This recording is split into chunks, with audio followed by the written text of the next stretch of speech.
Hello, सुन पा रहे हैं?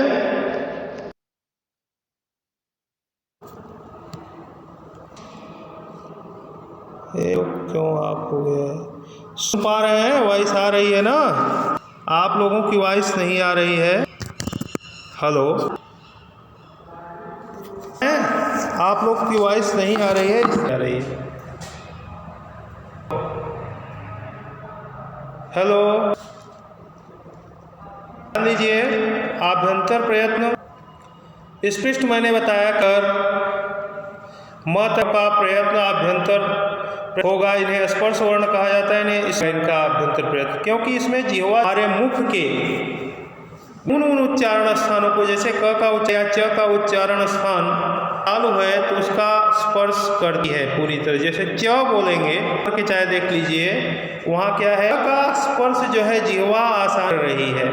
इसी तरह से अंतस्पृष्ट, ईशत स्पृष्ट, ईशत मीन्स होता थोड़ा सा जब स्पर्श हमारे उच्चारण, वहाँ आभ्यंतर प्रयत्न क्या होगा,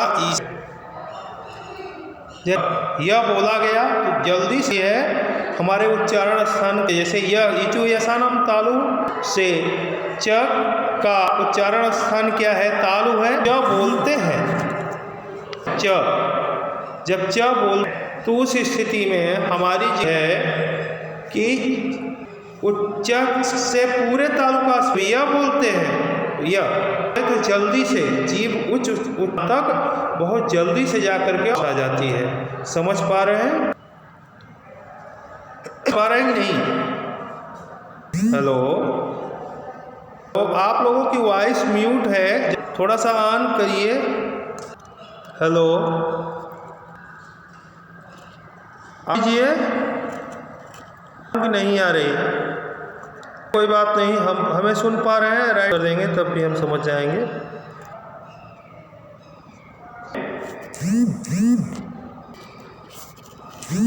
तो ध्यान दीजिए, हमारी जिह्वा भिन्न उच्चारण स्थानों का है, और ल जो कि अंतस्थ वर्ण, कौन से वर्ण होते हैं, अंतस्थ वर्ण।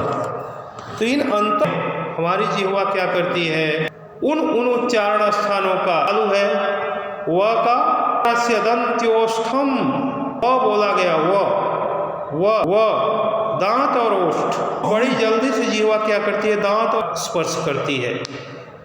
की वैज्ञानिकता है। आगे ऊष्म वर्ण जो है, और उनमें कौन कौन से आएंगे, चार वर्ण, स अर्थात तीनों स, इनका ईषद विवृत्त हो, अर्थ है मुंह विवर का खुल जा, लेकिन ईषद लगा मतलब है थोड़ा सा खुलना। जैसे कहा गया स, अब देख रहे मुंह खुल रहा है, नहीं खुल रहा है, लेकिन हैं उनका क्या होगा, विवृत्तम स्वराणाम, के स्वरों का उच्चारण स्थान क्या होता है, विवृत्त होता है। इस आप लोग प्रक्रिया दशा असंवृत्तमेव, प्रक्रिया की दशा प्रयोग होगा, जैसे राम फलम इत्यादि रूपों की सिद्धि होती है, हम क्या करते हैं, संवृत्त के रूप में ही कर, बोला तो विवृत्त है, सिर्फ स्वतंत्र रूप से राम, जब राम तो लास्ट में हमारा क्या रहता, ही रह जाता है, मुंह खुलता नहीं है। इसलिए दशा में अर्थात सिद्ध प्रयोग की अ का आभ्यंतर प्रयत्न संवृत्त होता है। मान लीजिए लिया गया आप लोगों से, क्या पूछ लिया गया कि निम्नलिखित में से वर्णेषु वर्ण क दे दिया गया और आगे दे दिया गया मूर्धन्य, तो क्या लिखेंगे, क्या लिखेंगे बताइए, आंसर कोई दीजिए। कोई उत्तर नहीं दे रहा है, प्रश्न नोट कर लीजिए कैसे कहेंगे इसे। विविध वर्ण कह या विविध वर्णाः कति संति, चार मुख्य हैं, संवृत्त होता है वो भी सिद्ध प्रयोग की अवस्था, लेकिन जो इस प्रयत्न है वो क से लेकर 25 वर्ण जो आते हैं वो है जो ऊष्म वर्ण है, व्यंजनों में जो है, जैसे स सल प्रत्यय ऊष्म वर्ण आते हैं। व्यंजनों के प्रकार कि व्यंजन कितने प्रकार के, तो पहला है स्पर्श, दूरस्थ और तीसरा है व्यंजनों की कुल संख्या 33 है, जिसमें पूरे महेश्वर सूत्र 2 बार आया है, उसका साइंटिफिक रीजन है। तो में तीनों स और ह को शामिल, क्योंकि सल प्रत्याहार में र और हल 2 माहेश्वर सूत्रों के वर्ण आते हैं, तो वहां से हम लेंगे सल प्रत्याहार के वर्णों को ऊष्म, और इनका अभ्यंतर प्रयत्न ईषद विवृत होता है। और अंतस्थ जान रहे हैं, इन्हें अर्धस्वर भी का, ऐसे भी प्रश्न आप में, क्योंकि अब मल्टीपल क्वेश्चन हो गया है तो आ सकता है। अधोलिखित वर्णेषु क, तो क्या गया प फ ब य, तो क्या होगा आंसर? कोई स्टूडेंट आंसर दे, उत्तर दो। तुम लोगों की आवाज क्यों नहीं आ रही है भाई?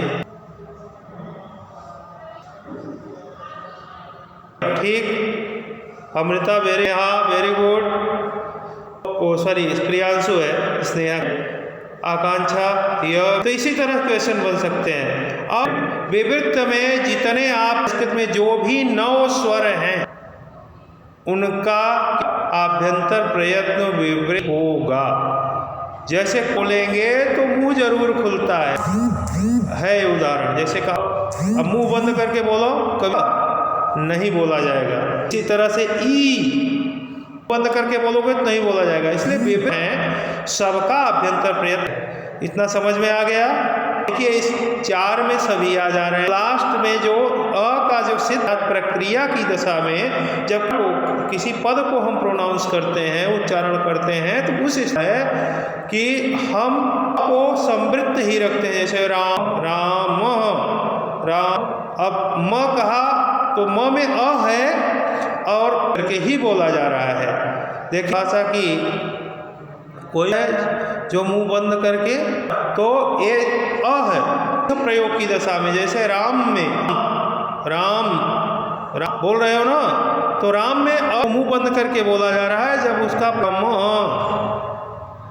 तीसरा पॉइंट जो बहुत इंपॉर्टेंट है, जिसमें कि अभी तक आप लोग वर्ण विन्यास आ रहे हैं। जैसे तीसरा पॉइंट है, मैं उसके लिए देखो और विसर्ग, जैसे शब्द है इसमें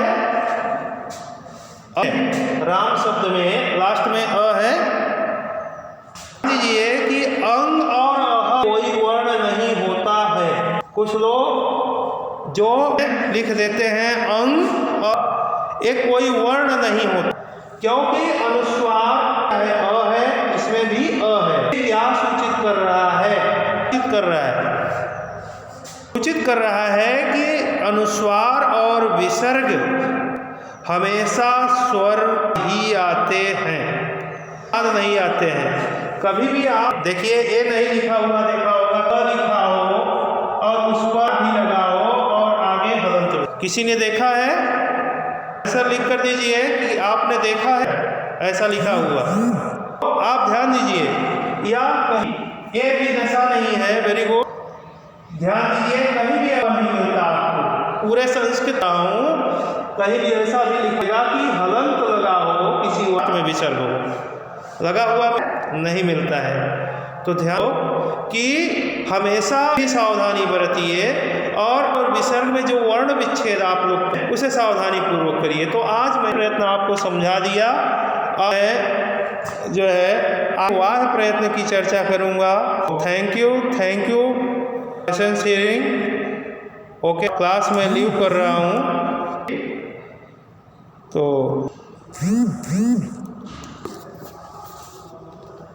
पाठक अभी आ रही है, हालांकि मैं वीडियो भेज दूंगा, इसका रिकॉर्ड कर पूरा वीडियो मैंने, और लेकिन करिए कि आप लोग क्लास में आइए जिससे का आनंद मिले, नहीं तो वीडियो देखेगा उससे उतना आनंद नहीं आप लोग कर सकते हैं। Okay, now I leave class.